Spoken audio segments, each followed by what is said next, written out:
गरीब माँ और 5 बेटियों का गाजर घर। बाबूजी, रोटी बना दी है, खा लीजिएगा, मैं खेत पर जा रही हूँ। तभी खटिये पर से बूढ़ा रामा खांसते हुए बोला, अरे बहू, ये ले, मेरी शॉल लेती जा, बाहर बड़ी ठंड पड़ रही है। नहीं बाबूजी, इसकी जरूरत आपको ज्यादा है, क्योंकि घर में ओढ़ने को एक भी कंबल नहीं। माँ, आज हम तीनों भी आपके साथ चलेंगे खेत पर बच्चों, तुम्हारे पास स्वेटर भी नहीं, सर्दी लग जाएगी। माँ, जल्दी तो आपको, गुलिया दीदी और तानी दीदी को भी लगेगी। अकल, हम जब एक साथ मिलकर खेत पर काम करेंगे तो ज्यादा पैसे आएंगे और फिर हम कंबल खरीद लेंगे। मेरा राजा बेटा कितना समझदार हो गया है, माँ के दुख को समझने लगा है। सरिता अपने बच्चों के साथ खेत पर आती है, जो कि जंगल के पास पड़ता था। बच्चों, हमें आज के आज खेत जोतकर गाजर की फसल बोनी है। सरिता की चारों बिटिया और राजा भी कड़ी मेहनत से बंजर खेत को जोतते हैं और फिर सब मिलकर खेती करते हैं। दिन बीतते हैं। एक रोज जब सरिता घर आती है तो वो अपने पति को घर में जुआ खेलते देखती है। अरे बिरजू, भूख लगी है। ये ले, दारू 2 घूंट मार ले। अरे खाली दारू, इसके साथ कुछ चखना मिल जाता तो मजा आ जाता। अरे देख बिरजू, तेरी लुगाई आ गई। बिरजू को घर में जुआ खेलते देखकर सरिता बौखला कर बोली, अजी, तुमको शर्म नहीं आती? घर में जुआ खेलते और दारूबाजी करते। तो फिर बोली, अरे जानती नहीं, पति परमेश्वर होता है और पत्नी की जगह पति के पैरों में होती है। चल जल्दी से मेरे लिए अंडा ऑमलेट बना और गरम रोटी भी। तुम्हें अब मुफ्त का खिलाने को राशन नहीं मेरे पास। 6 बच्चे हो गए हैं, जानती भी हो इन सब का पेट कितनी मुश्किल से पाल रही हूँ मैं। तुम्हें तो जिम्मेदारी से मतलब ही नहीं। घर में बूढ़ा बीमार पिता है, तुम तो कमाने गए थे ना, फिर क्या हुआ? आते ही पैसे मांगने लगी। पति ने खाया पिया कि नहीं ये तेरा बाप पूछेगा। नशे में तो बिरजू सरिता से अकड़ते हुए अपनी चमड़े की चप्पल निकालकर उसे बहुत पीटता है। ये ले, और लड़ाएगी जुबान। मैं कमाता नहीं तो क्या इस घर में मेरी इज्जत नहीं होगी? ये ले। बचाओ, ओह बचाओ, माँ को मत मारो पिताजी। तभी लड़खड़ाते हुए बिछौने से उठकर बूढ़ा रामा कहता है, अरे निकम्मे, छोड़ दे बहू को, निकल जा इस घर से तू, और फिर कभी शक्ल मत दिखाना। अरे ये मेरा घर है, मैंने बनाया है इसे। बिरजू चला जाता है। तभी रामा रोते हुए बोलता है, अरे जाने कैसे उड़ाऊं बेटे को जन्म दे दिया है मैंने। मेरे हाथों भारी गलती हो गई जो इसे तेरी शादी कराई। बहू माफ कर दे मुझे। पर उस 5 बेटियों की गरीब माँ का दुख इतना ही नहीं था कि एकदम से जोरदार तूफान उठा और झोपड़ी की छत हवा के झोंके से उखड़ कर गिर गई। हे भगवान, इतना भयंकर तूफान!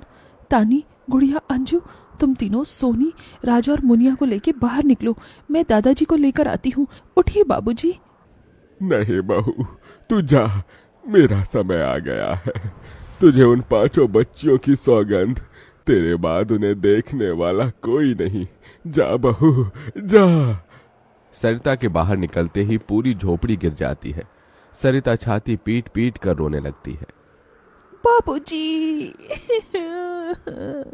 अरे कैसा निर्दयी है रे तू ऊपर वाले! क्या मिला आखिर, क्या मिला तुझे मेरा घर उजाड़ कर? तू खुद तो अपने घर में सो रहा है और मेरी 5 बेटियों को बेघर कर दिया। जवाब दे, तू बोलता क्यों नहीं? सरिता को टूट कर रोता देखकर उसकी 5 बेटी भी बिलख बिलख कर रोती है। चुप हो जाओ माँ, रो मत। माँ, मुझे जल्दी ठंड लगती है। हे भगवान, इतनी बर्फ गिर रही है, मुझे इस ठंड से अपने बच्चों को बचाना होगा। सरिता सबका दरवाजा खटखटाती है, मगर कोई भी मुसीबत में उसकी मदद नहीं करता। हार कर वो अपने जंगल वाले गाजर के खेत में आ जाती है और सब रात भर ठंड से कांपते ठिठुरते हुए बीतती है। माँ, बहुत भूख लगी है। हाँ माँ, मुझे भी भूख लगी है। तभी सरिता की सबसे बड़ी बेटी तानी खेत में देखती है जहां लाल लाल गाजर उगे थे। देखो माँ, हमारे खेत में तो गाजर तैयार हो गए हैं। फिर तानी अपने सभी भाई बहनों को गाजर तोड़ कर देती है। ये लो मेरी बहनों, गाजर खा लो। अपनी बेटियों को ठंड में ऐसे देख उस गरीब माँ का मन अपार दुख से भर जाता है। अपनी इस गरीब लाचार माँ को माफ कर देना बच्चों, तुम्हें ये ठंड भोगना पड़ रहा है। तभी एकदम से दिन का माहौल रात सा हो जाता है और तेजी से बर्फ गिरने लगती है।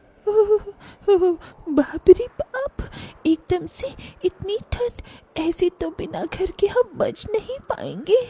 तभी सरिता अपना आंचल उन पर उड़ाती है, मगर बच्चे थरथरा उठते हैं कि एकदम से गुड़िया कहती है, माँ, तानी दीदी, हम अपना घर बना सकते हैं। मगर कैसे बिटिया, हमारे पास पैसे भी तो नहीं। माँ देखो, हमारे खेत में कितने सारे गाजर उगे हैं, हम इसी से अपना घर तैयार करेंगे, पर हम सबको साथ मिलकर मदद करनी होगी। राजा बेटा, जब तक कि हम गाजर घर तैयार नहीं कर लेते, तुझे अपनी छोटी बहनों का ख्याल रखना होगा, रखेगा ना? हाँ माँ, रखूंगा। सरिता आग जलाकर अपने दोनों सबसे छोटे बच्चों को उसके पास बिठा देती है और खुद अपनी चारों बेटियों के साथ उस भयंकर ठंड में गाजर घर बनाने लगती है। अंजू, सोनी, गुड़िया, तुम दोनों मुझे और तानी दीदी को गाजर तोड़ तोड़ कर दो, हम घर बनाते हैं। ठीक है माँ। गरीब माँ बेटियां मिलकर गाजर घर बनाती हैं, मगर घर एकदम से ढह जाता है, जिससे सरिता दुखी हो जाती है। कितनी मेहनत से ये गाजर घर बनाया था हमने, मगर सारी मेहनत बेकार चली गई। तभी चारों बेटियां रोते हुए गाकर अपनी माँ को हिम्मत देती हैं। जिंदगी की यही रीत है, हार के बाद ही जीत है, थोड़े आंसू है थोड़ी हंसी, आज गम है तो कल है खुशी, जिंदगी की यही रीत है, हार के बाद ही जीत है। मेरी बच्चियों। रोते हुए सरिता अपनी बेटी को गले से लगा लेती है। वो फिर कोशिश करते हैं, कई बार उनका गाजर घर बिगड़ता है। तभी गुड़िया कहती है, माँ, अगर हम अपना गाजर घर मजबूत बनाने के लिए पहले लकड़ी फट्टे से ढांचा बना लें, तो फिर हमारा गाजर घर नहीं गिरेगा। सब ऐसा ही करते हैं, जिससे उस बार उनका गाजर का घर मजबूत बन जाता है। सरिता अपनी पांचों बेटियों और बेटे के साथ घर के अंदर आती है। तब जाकर उनके शरीर को गर्माहट महसूस होती है। अरे वाह माँ, दीदी, आप सबने कितना सुंदर गाजर घर बनाया है, और ये कितना गिलम भी है। तभी सरिता अपने बेटे बेटियों का मुंह देखती है। सबकी आंखों में भूख थी। मैं जानती हूँ तुम सबको भूख लगी है ना, अपनी माँ को एक दिन दे दो, मैं कल काम ढूंढ लूंगी। ठीक है, आज हम ये गाजर खाकर सो लेंगे। आप भी खा लो ना माँ, आपने 2 दिन से कुछ नहीं खाया। सोनी अपने नन्हे हाथों से अपनी गरीब माँ को गाजर खिलाती है। अगले दिन सरिता ठंड में इधर से उधर काम ढूंढने भटकती रहती है, मगर कोई उसे काम नहीं देता। इधर अब उसके खेत के गाजर भी खत्म हो गए थे, जिससे उसकी बेटियां भूखी थी और उसकी दुधमुही बेटी भूख से रोई जा रही थी। माँ, मुन्ना को भूख लगी है, उसे खाना चाहिए। छोटी बच्ची खाना नहीं खाती राजा, इसे दूध पीना है।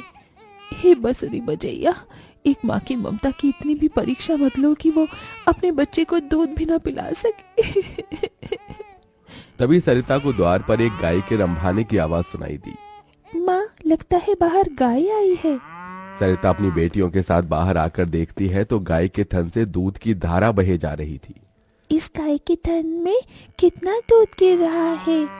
सरिता गाय का गर्म दूध अपनी बेटी को पिलाती है। तभी गाय उसके खेत में जाकर गोबर कर देती है, जिससे एकदम से जादू होता है और खेत लाल चमकदार गाजर से भर जाता है। माँ, ये तो कोई जादुई गाय लगती है। देखो, हमारे खेत में कितने गाजर हो गए। हाँ गुड़िया, मैं जादुई गाय हूँ। मुझे वरदान प्राप्त है, जिस भी बंजर खेत में मैं गोबर करूंगी वो फसल से भर जाएगी। मैं इससे पहले भी तुम्हारे खेत में आई थी। इसका मतलब गौ माता, आपकी वजह से उस वक्त भी मुझ गरीब के बंजर खेत में गाजर उगी थी। आपका कोटि कोटि धन्यवाद गौ माता। माँ, तुम काम ढूंढ रही थी ना, अब मैं ढूंढना। तुम तो कितना अच्छा गाजर का